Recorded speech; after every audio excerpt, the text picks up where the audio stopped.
वक्तृत्व स्पर्धा का घ्यावी वाटली यक्ष कल्याणी परिवाराला त्याचे कारण सांगतो. 2010 ला मला योगायोगाने परदेशी जाण्याचा योग आला. आल्यानंतर मला असं समजलं, विमानात बसलो आणि महाराष्ट्र ओलांडला की मराठी भाषेचं एक जो आपल्याला वाटतं की आपली भाषा खूप चांगली आहे, ती राजभाषा आहे, मला अभिमान आहे, पण तिचं महत्व थोडं कमी होतं. भारत ओलांडला की हिंदीचं महत्व कमी होतं. आणि मग जर जगच जिंकायला जायचं असेल तर आम्हाला नवीन तंत्रज्ञानाची भाषा, विज्ञानाची भाषा, ग्लोबलायझेशनची भाषा, दळणवळणाची भाषा, म्हणून आम्हाला इंग्रजी भाषेचं जाणकार आणि त्याच्यातलं प्रभुत्व मिळवणं आम्हाला अतिशय गरजेचं वाटतं. हे विधान मी यासाठी करतोय की मी 22-23 देश फिरून आलोय. युरोपचा मी बऱ्यापैकी निम्मे देश पाहिलेले आहेत.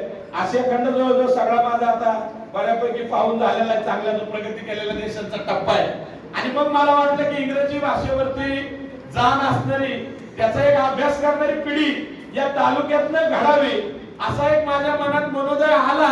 आणि त्याला आमची इंग्रजी लँग्वेजची टीम सापडली.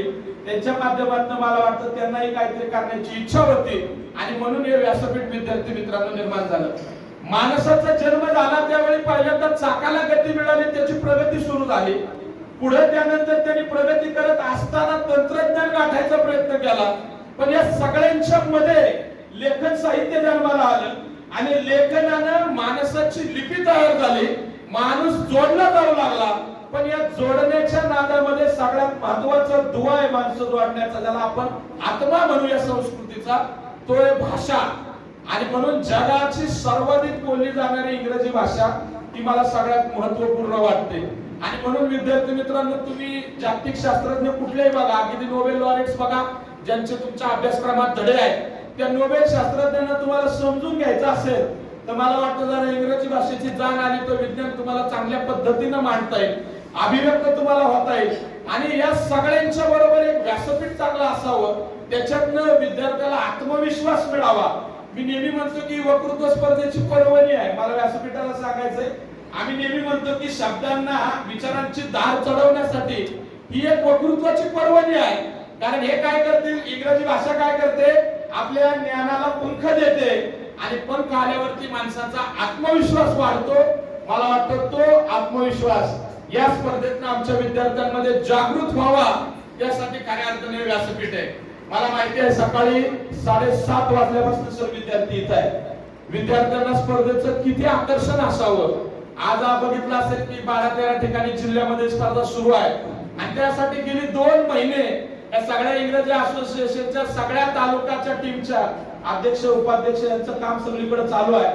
सर सगळीकडे विनर्स मंडळींना स्मृतिचिन्ह आहे, गळ्यामध्ये घालायला गोल्ड मेडल आहे, सर्टिफिकेट आहे, रोख रक्कम आहे. आणि खऱ्या अर्थाने आज ज्यांचा सन्मान होतो त्यांची 15 ऑगस्टला भाषण होतात. सर झेंड्याखाली जाण्याचा सन्मान ही स्पर्धा आम्हाला देते. संपूर्ण गाव त्यांचं ऐकतं. त्यामुळे इंग्रजी भाषा आणि इथं केलेलं भाषण हे वाया जात नाही. मुलांची एवढी लगबग असते की तिथं सर्टिफिकेट दिले जातात. आणि मला परीक्षकांचं खऱ्या अर्थानं खूप धन्यवाद द्यायचे. आपण इतर तालुक्यात आलात, जामखेड मधून आलात, कर्जत मधून आलात, परांड्यातनं आलात, मला आपल्या सगळ्यांना धन्यवाद द्यायचे. आज तर आमच्या इथं दादासाहेब गालांडे पाहुणे आले, म्हणजे आजपर्यंत आम्ही पाहुणेच सर, कधीच भेटलो नाही, अतिशय जवळचं नातं. पण स्पर्धेच्या निमित्ताने आले, माझी त्यांच्या निमित्ताने भेट झाली. देशमुख सर आले, आमच्या रयत परिवारातले सदस्य आहेत, बाकीची सगळी मंडळी दरवर्षी असतात. आणि मला अतिशय आनंद वाटला. आम्ही मराठीत भाषण केली इथपर्यंत ठीक आहे, पण आमच्या परीक्षकांनी मात्र इथे येऊन इंग्रजी भाषेचा जागर आणि गजर आमच्या मुलांच्या मनापर्यंत नेहला. मला वाटतं फार मोठी गोष्ट आणि उदाहरण तुम्ही आमच्या पुढे ठेवलं, मला हे फार महत्वपूर्ण वाटतं. बऱ्याचदा परीक्षण करायला आलेला परीक्षक काय ताकदीचा आहे याचा सुद्धा अंदाजा आमच्या विद्यार्थ्यांना आणि पाठीमागे बसलेल्या आमच्या पालकांना आणि रसिक श्रोत्यांना येतो. मला सगळ्या परीक्षकांना सांगायचे, दरवर्षी परीक्षक इथं असतात. हा आमचा अतिशय ऐकणारा वर्ग आहे. बघा किती वेळ झाला, सगळे अतिशय स्तब्ध आणि कोणी कुठं तुम्हाला बघणार दिसणार नाही, काहीतरी आळस देतोय बसलाय. हा ऐकणारा वर्ग आहे. आणि आमचं यश असं आहे, इथं मुलगा येईल, बोलेल, जिंकेल, तिथं गोष्ट आहेच, पण आलेला मुलगा इथं आत्मविश्वासाने उभा जाईल आणि घरी गेल्यावरती तो खऱ्या अर्थानं मला वाटतं आयुष्यातल्या संकटांना सामोरे जाईल. त्यासाठी आमचं हे व्यासपीठ आहे. आणि आज आले ते जिंकलेले, तिथं प्रत्येक जण आलाय ना, तो लावण सर म्हणाले तसं शाळेतनं स्पर्धा करून जिंकून आलेला आहे. आणि मला नक्कीच खात्री आहे यांची यादी आमच्याकडे आहे सहभागी झालेल्यांची. किती जणांना आम्ही प्रमाणपत्र दिले. कदम सर, मला सांगायचं पुढच्या 10 वर्षात आमचा कुठलाही विद्यार्थी बघा तो आयुष्यात कधीही मागे दिसणार नाही, कधीही तो आयुष्यामध्ये यशस्वीच होणार हे मला 100% खात्री आहे. कारण मी नेहमी म्हणतो ग्रामीण भागातला विद्यार्थी ज्यावेळी मॅडम व्यासपीठावरती येतो ना, त्या आमच्या मुलीला त्या आमच्या मुलाला आईच्या कपाळावरचा घाम दिसतो आणि बापाची झिजलेली चप्पल दिसते, वडिलांचे कष्ट दिसतात आणि मग त्या ताकदीने त्यांचा स्वर तयार होतो आणि इथं येतात, विचार मांडतात. पण मला माहिती आहे इथली ट्रॉफी मेडल घालून ते जग जिंकायला निघतात. हा माझा आतापर्यंतचा अनुभव आहे. आणि हारलेले सुद्धा स्पर्धक दरवर्षी स्पर्धक सहभागी होतात. आणि कधीपर्यंत सहभागी होतात टकले सर? जोपर्यंत जिंकत नाही, गळ्यात मेडल मिळत नाही, तोपर्यंत दरवर्षी येणाऱ्या स्पर्धकांचं मी या ठिकाणी स्पर्धा पाहतो. जिल्ह्यातली सुद्धा मुलं 5 तारखेला आमच्याकडे येणार आहे. प्रत्येक गटात प्रत्येक तालुक्यातला पहिला आलेला विद्यार्थी आज जिल्ह्याला बोलणार आहे. यावर्षी 12 तालुके बोलतायत आणि 36 मुलं या निमित्तानं 5 तारखेला इथे येणार आहे.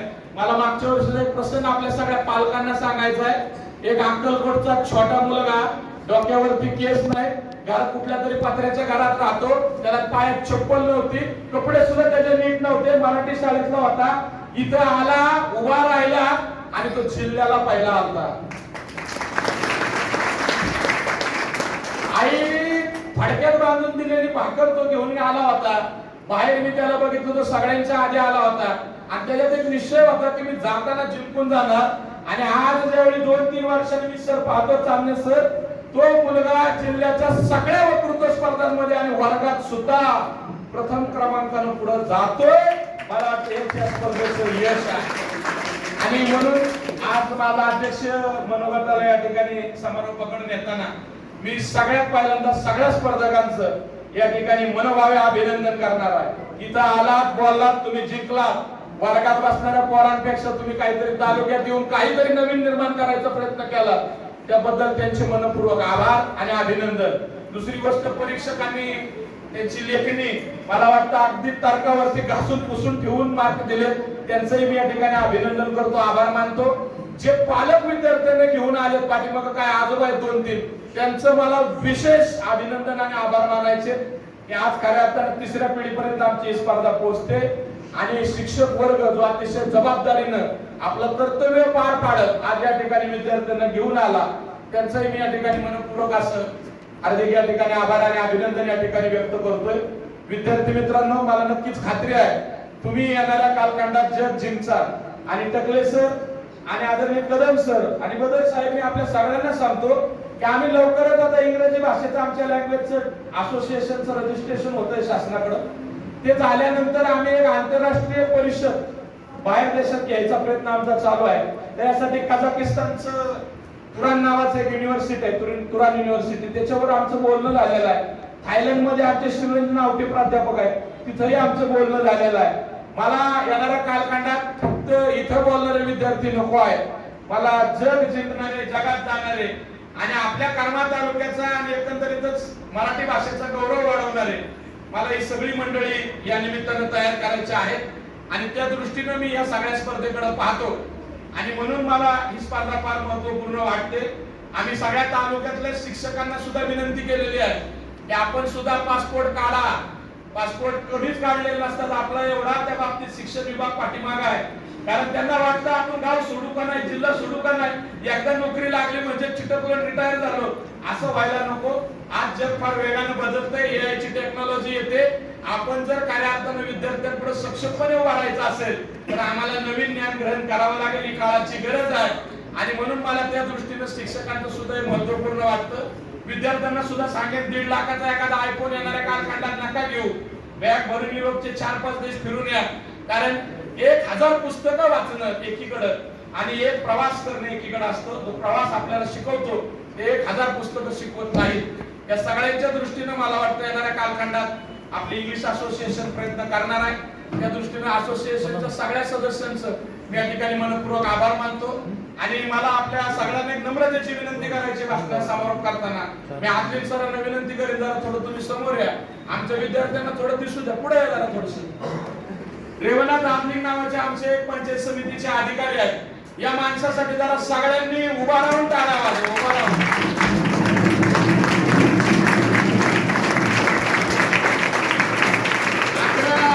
11 तालुक्यामधला सगळ्यांनी बसा. 11 तालुक्यांमध्ये ही स्पर्धा घेऊन जाण्यामागं आणि सगळ्या शिक्षकांना आपले रात्रंदिवस सांगोल्याच्या टॉपिक काल माणसाने एसटीत पोहोचवल्या. मला वाटतं असे व्यक्ती आम्हाला लाभलेले आहे, आमचं भाग्य आहे. कारण उपक्रम हे फक्त संस्था चालवत नाही सर, पैसे असून चालत नाही, इच्छाशक्ती लागते. आणि ती इच्छाशक्ती आमच्या इंग्लिश लँग्वेज टीचर्स असोसिएशन कडे आहे. त्या सगळ्यांच्या निमित्तानं मला पुन्हा एकदा आपले आभार मानायचे. इथं आमच्या माधुरीताई पवार पण आलेले आहेत, पाटबंधारे खात्याचे अधिकारी आहेत, चांगल्या प्रकारे मार्गदर्शन करतात, त्यांचंही मी आभार मानतो. आमचे साळुंके सर आलेले आहेत, दरवर्षी या स्पर्धेसाठी आवर्जून येतात.